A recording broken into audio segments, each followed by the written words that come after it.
MrBeast has just been exposed by CoffeeZilla in a long-awaited new video titled Investigating MrBeast. Basically, in our last video, we talked about the massive crypto investigation into MrBeast, where there was a document released with several allegations of shady crypto behavior involving several currencies and tokens. Where according to the document, he would promote and sell coins to get absurd returns, like making $11 million from allegedly a 100K investment. Now, we also talked about MrBeast's response to all the previous allegations, where he put out a tweet basically saying that he's innocent and he did nothing wrong, but somehow still needed to fire the CEO and COO of the company, like the biggest positions at the company. But regardless, his response did not actually address any crypto allegations, so we'll be needing yet another response regarding that as well. But let's just go over CoffeeZilla's new video. Feel free to support his Patreon if you like his work. Remember, he is currently being sued by Logan Paul for exposing him regarding crypto shady behavior as well, and maybe might be sued by more people after this, so yeah, feel free to help him out. As always, disclaimer, everything stated in this video or any other video I make is an opinion and is in no way to be construed as statements of fact. Please form your own conclusions. I investigated MrBeast, who was recently accused of making $23 million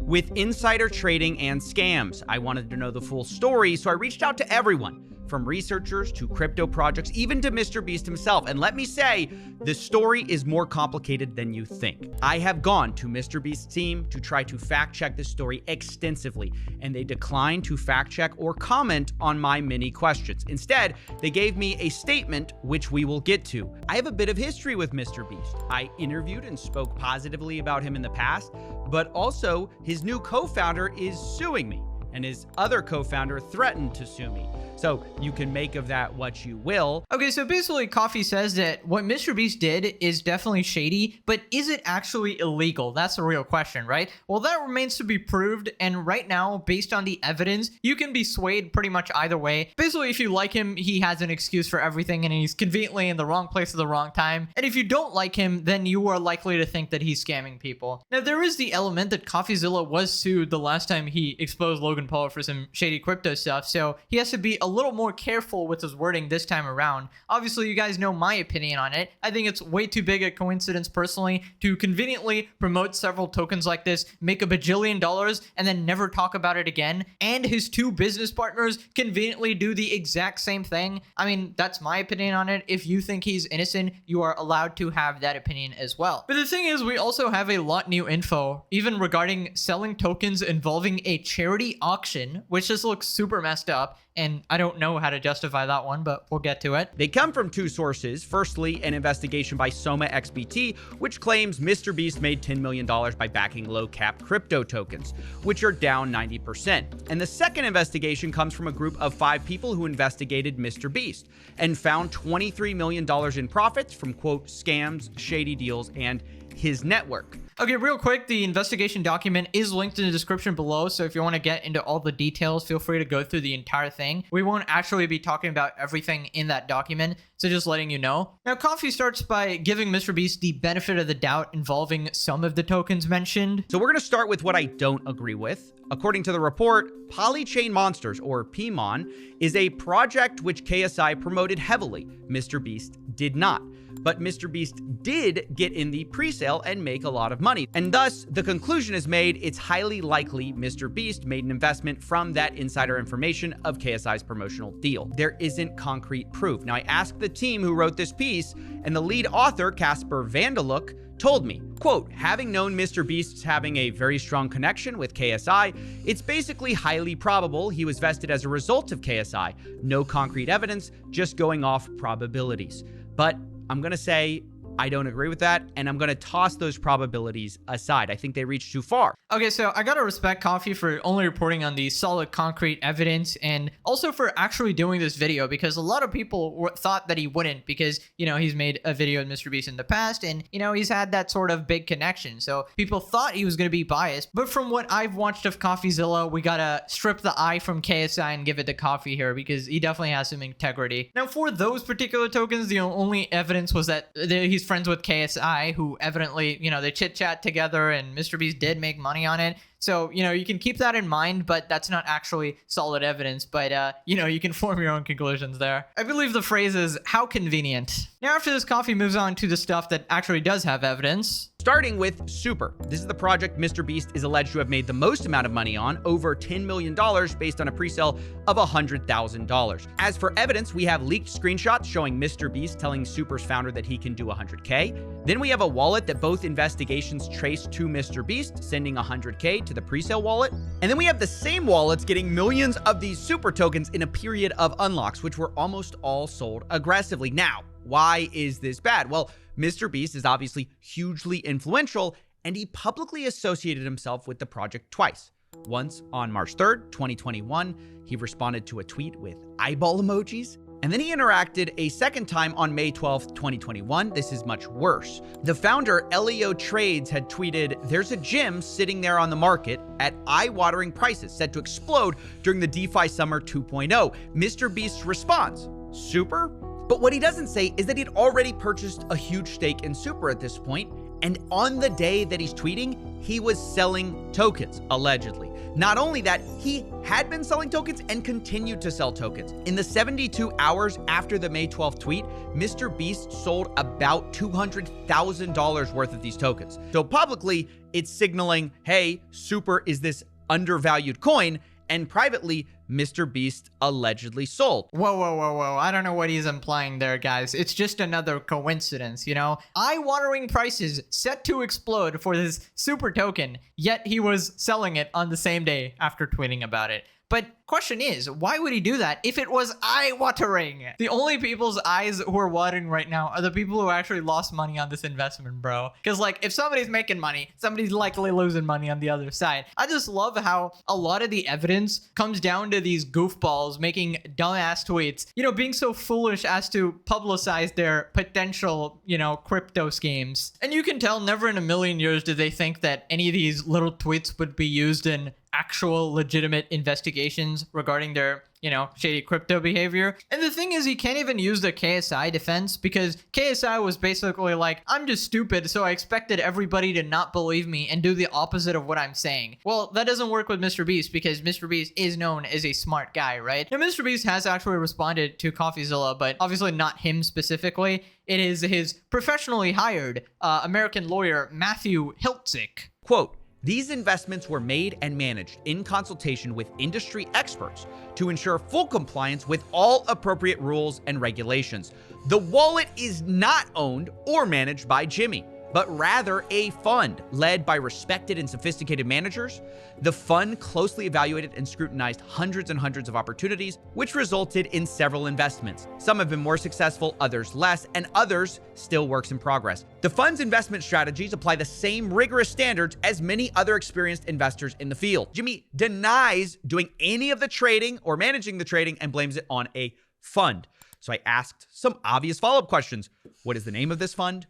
Who were the industry experts, and what rules and regulations were followed that allowed you to tweet about a coin while your fund is selling? I didn't get a response. It's worth mentioning the spokesman is Matthew Hiltzik, a well-known crisis management consultant. So they're admitting they're in a crisis here, all right? You had to enlist the dude known for crisis management. Listen, in my opinion, it's a similar situation to the tweet response he gave saying, I'm innocent of everything, but it was some random people under me who happened to do all the bad stuff, but I was not involved there. I just happened to be, you know, the guy at the top here. But I find it very interesting that MrBeast can respond to the most trivial things like lunchly criticism on Twitter and go on these random ass Instagram promotions, ads, you know, Twitter videos, TikToks. But, you know, he'll avoid talking about anything actually serious, even involving the lunchly situation. He never talked about the mold because that was actually serious, you know, making kids sick. That's a serious allegation right there. But instead, he talked about some ridiculousness about electrolytes or whatever. My team of anonymous experts conveniently made me do this. Meanwhile, you're tweeting, let's load up on some V-Friends, fellas. Gary V called me right now. I'm going to make so much money. Now, there is actually another guy involved in this situation, but unfortunately for MrBeast, he was yapping a little too much on the podcast. But what is lesser known is that another account has also tweeted about CryptoPunks and has the same ties back to Wu-Tang Clan. A guy named Jason Williams. He's followed by MrBeast on Twitter, and he's the author of a book on Bitcoin, so he's a crypto guy, which means that it might be true that MrBeast wasn't the guy buying or selling, which would be good for MrBeast and bad for these investigations. But just when I thought MrBeast might have no say in what this wallet did, I saw this podcast with Logan Paul, where Jimmy discusses CryptoPunks once again, and things get complicated. Okay, so for people who watch every single one of my videos, you've seen this clip before, so feel free to skip ahead. But for any newcomers, here's a quick recap. Gary V, it's like 11 p.m. just out of nowhere, just calls me, and he's like, yo, I got like 30 people to call, hop in. I'm like, I don't care. He's like, it'll be the best decision of your life, just get in. I was like, okay. Yeah. And so I just joined the call, and I just see like Logan, and I don't even know these other people. I don't want to put them on blast. Every heavy hitter you can imagine who's worth $1 billion was on this one call, and Gary V is in the little corner, the little square. He's going, CryptoPunks, it's gonna be huge. It's gonna be the next Facebook. Where all of us were like, okay, Everyone's Gary. judging. I'm texting Logan. He's I'm like, Gary lost is his this mind. legit? Bro, all of us were like, yo, Gary's nuts. Yo, Gary was right again. I bought a bunch. Wait. Yeah, I bought quite a few. How many? I don't want to say, but You have to No, say- please. bro, you I- have to you say have it. to. I bought multiple ones. Yeah. Well, bro, are you in double digits, Punks? Double, just shy. Huh. Well, this clip is very interesting because Jimmy said he made the decision to get CryptoPunks based on a call with Gary V. But those punks are owned by the wallet we just said was controlled by Jason. So it appears sometimes MrBeast is telling Jason what to buy for this fund. Okay, so obviously that's not looking very good for MrBeast, because if MrBeast wants to absolve all responsibility regarding those crypto wallets, he has to prove that every single shady decision made was his team of expert advisors or this other guy named Jason, you know? Basically anyone but me. I just happened to make the profits and reap the benefits, right? But then he's on the podcast and he's getting giddy with excitement when his friend Gary V tells him to buy something. And he says he bought the CryptoPunks allegedly on Gary V's advice. He doesn't say my team bought it. He doesn't say, oh, they bought it on behalf of me. I'll have to consult with my team. He's just like, no. He's talking as if he has complete control, which I'm personally inclined, you know, in my opinion, to believe that he does. You know, obviously he might have some advisors here and there, but those advisors are in looking out for his best interest and how to make him money as well. They probably get a commission. If I had to guess, that's probably how the arrangement works. I don't know too much about it, though. I'm just guessing. I mean, think about it logically. This is a magnitude of millions of dollars. Of course, MrBeast is likely to have some sort of involvement in it. The team wouldn't be allowed to sell like millions of dollars of these tokens without first asking him or consulting him or whatever. At least that's my opinion there. If you think MrBeast is a little lamb, he just doesn't know what's going on. Apparently the YouTube super genius who's constantly learning has just no idea about any of this stuff. He just happens to be randomly making millions of dollars tweeting about the same coins, conveniently there at the scene of the shady behavior. And you know, you can think what you want, but in my opinion, to believe like he legitimately had 0% involvement, you might have to be an actual double chocolate omega level alpha 9000 glizzy gladiator. But that's just my opinion. And once again, it sounds like he's in charge. Well, I've already sold quite a few of them, so I don't. What? Dude, he's on to the next thing. I bought a bunch of, so then I rolled the money into V Friends because Gary, same thing, called me. He's like, V Friends. I was like, I don't know, but last time I made money, sure. I'll be honest, these clips to me make it difficult to assume MrBeast had no idea what's going on. He talks about CryptoPunks and V-Friends like personal investments. And on Twitter, he says that not only he bought CryptoPunks, he also tweets about loading up on V-Friends. Yes, I am also loaded up on V-Friends. I'm not. That's sarcasm. That's a joke. I've never buying this garbage. But also, how can he feign ignorance here? You know, it's my professional crypto advisors doing everything. I actually don't even know what crypto is, actually, guys. Is that a type of fish? New type of sushi, maybe? Listen, I think you need to drop another DM to crisis management expert Matthew there, all right? And you gotta triple that guy's pay at this point. I'll give you all of my $10 million in profit, Matthew. Just help me, please. I did, however, get a hold of Elio Trades, who is the founder of Super, and he insisted that MrBeast's tweet was not a part of a deal for promotion. But you should know, he also mentions how upset he was with how pre-sale investors sold their tokens, saying most of them sold, including MrBeast. So those are the facts. MrBeast gets involved in a pre-sale, for some reason tweets at this project twice, one time on the day his fund is selling tokens, where he seems to imply that they're undervalued. In total, he's alleged to have made $11 million with this deal, according to the report. So yeah, that's really bad. How do you defend selling tokens behind the scenes when on the same day you're implying that they're undervalued in public with your tweets? It just looks really bad. MrBeast Glazer is an absolute shambles right now. If there wasn't enough allegations against the guy, this just adds to it. But it doesn't end there. We got to move on to Eternity Chain. We talked about it last video as well, but this one is just as shady. But what we didn't talk about was that there was an element of charity as well. Apparently, some of these NFT drops were being done for charity somehow. I don't know how that works exactly, but MrBeast or his team still decided to sell before the 2-month auction for charity was finished, which looks really bad. Now we're going to turn to another allegation, which is about Earn, or Eternity Chain. MrBeast's fund was an early investor in our presale. He had the same unlock schedule as everyone else. Were we happy with the way he sold? Definitely not. But legally, there was nothing we could have done. MrBeast responds to Eternity Chain saying, this one will be hype. It's worth noting, once again, about 24 hours before saying this fund wallet purchased over $100,000 of Earn tokens in addition to the presale. Is he an investor or a partner? And the answer is both. He got into the presale, and the Earn team also claims that he partnered with them for an NFT drop. Supposedly, it was a charity drop and a normal NFT drop. Now, the charity drop specifically did happen in association with one of MrBeast's projects, Team Seas, saying, quote, all proceeds will go towards cleaning up the seas around the world. Quote, what an awesome crypto collaboration in support of the team. Then the CEO of Eternity Chain, Nick Rose, confirms in Telegram that the drop is supported by MrBeast, saying, Earn and ETH tokens will be accepted for the charity auction, which was slated to last 1 month into this 2-month charity auction on November 30th, 2021. The Rocket Fund or Beast Fund or whatever you want to call it starts selling huge amounts of this Earn token. Allegedly, they sold over $2 million, while the charity itself was still going on. Now, I know that sounds horrible. It looks horrible. It is horrible. Although I have to tell you, personally, I don't think this was a master plan to pump a coin with a charity auction. If it was the plan, it was a bad one because the NFT auction was ultimately a flop. But do I also think it doesn't matter because regardless of your intentions, selling tokens within a month of your 2-month charity auction is wrong, stupid, and unethical?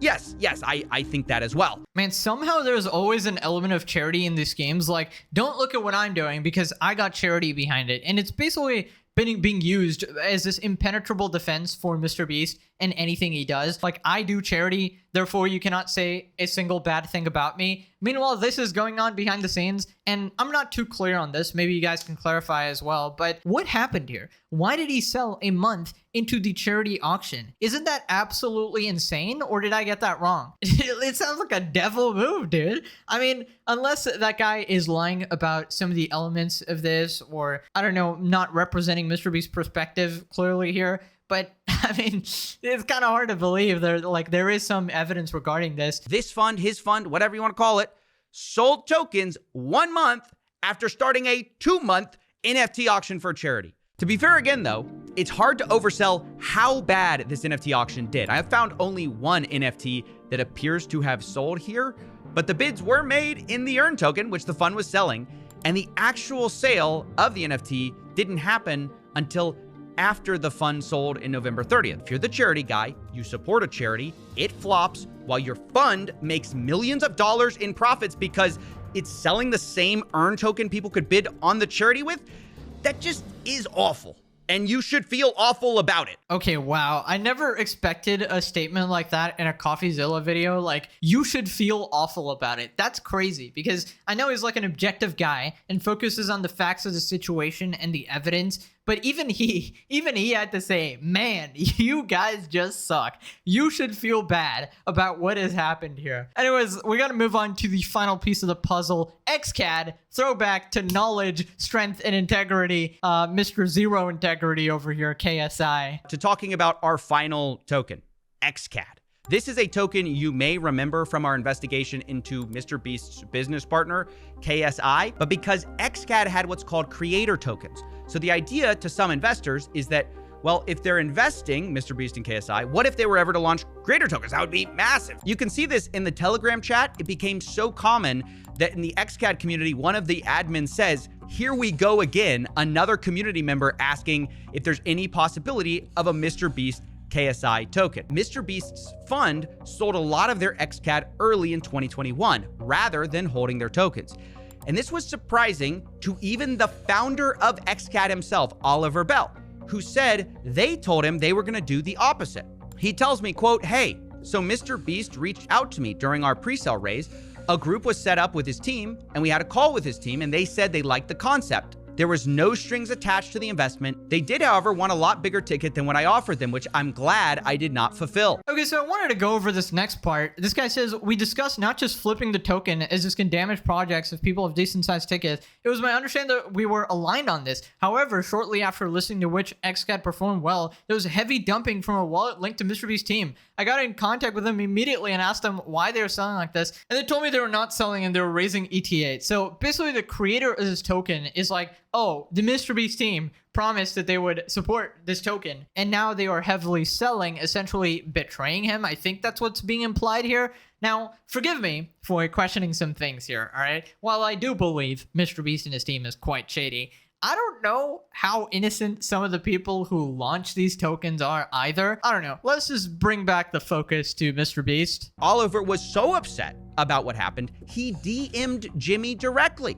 quote, explaining his team will ruin his reputation. Who you believe here is up to you. Oliver also says, quote, "I don't think Jimmy has a bad heart or is a bad person. I think he has genuine interest in the crypto space, but I think the team that handles his crypto is completely clueless." Ah, yes, the classic. Jimmy and MrBeast is innocent in completely everything. It just so happens, guys, a coincidence, a lovely coincidence, that a million crazy, bad, unethical things are happening underneath him, in his company, in the workplace, in his events, in his personal crypto investments, in everything he touches, it seems. There's something shady going on. It's just a complete coincidence that I happen to be holding the gun at the scene of the crime, guys. It's a massive coincidence. There's actually blood all over my face. It's actually just ketchup from my delicious French fry. I don't think that Jimmy's crypto team is clueless. I think they saw an opportunity to make millions of dollars with MrBeast's valuable brand, and they took it, and they did make millions of dollars. The guy at the center of this story cannot or will not give more than a heavily lawyered statement through a spokesman who's a crisis management consultant. There is no mention of selling while MrBeast was tweeting about Super Token. There's no mention of them selling tokens a month after they partnered with a 2-month charity auction. And because of that, this statement feels very hollow. I mean, of course it feels hollow because it is hollow. It is a nothing burger statement, just like the one on Twitter. It doesn't address any of the nitty-gritties of the situation, any specific details. Like the one on Twitter just showed the resulting conclusions, like nothing wrong happened at our company, but also the CEO and COO were fired. Nothing wrong happened, but Chris is fired as well. You know, they were doing all this weird shit. I don't know, I got nothing to do with it, but I was also their best friend for a decade. I don't know, the whole thing is just frustrating. There's no answers anywhere. MrBeast is no longer an individual, it's a whole company, and you got to get through like 100 lawyers before you can even speak to him, unless you want to call Lunchly bad. Or then you get Logan Paul up in arms doxing a guy, you get MrBeast replying on Twitter, or you get KSI in a month-long beef. Like apparently Lunchly is the way to actually talk to any of these guys. Gary was right again. Yeah. Is it possible that he's right because of the call? Do you know what I'm saying? I think about that a like, lot. dude, he has all of these I think about billionaire that a market lot. makers in the thing. think about He that a makes lot. the call, makes the market. By the way, you look around at all the punk owners a year later, and you're like, damn, it's all the same motherfuckers that were on the call. 5% of those people didn't even mention it. You know what I mean? Like, Right, I've right. never talked about it publicly. Yeah, but that last part isn't quite true. The reason we're all here is MrBeast tweeted about CryptoPunks the same day he bought them back in February of 2021. Ultimately, I think it's for you to decide. Bruh, Mike is getting fired for that clip, all right? There is like no amount of Logan Paul glazing can undo the damage Mike did by saying what he did there. He was like an innocent guy there just asking a question. He's like, hey, wait a minute, guys. This kind of sounds like market manipulation. This kind of sounds like what's going on here? Let me know what you guys thought about the story in the comments. And yeah, as always, stay healthy, stay happy, and I'll see you guys in the next one. Bye-bye.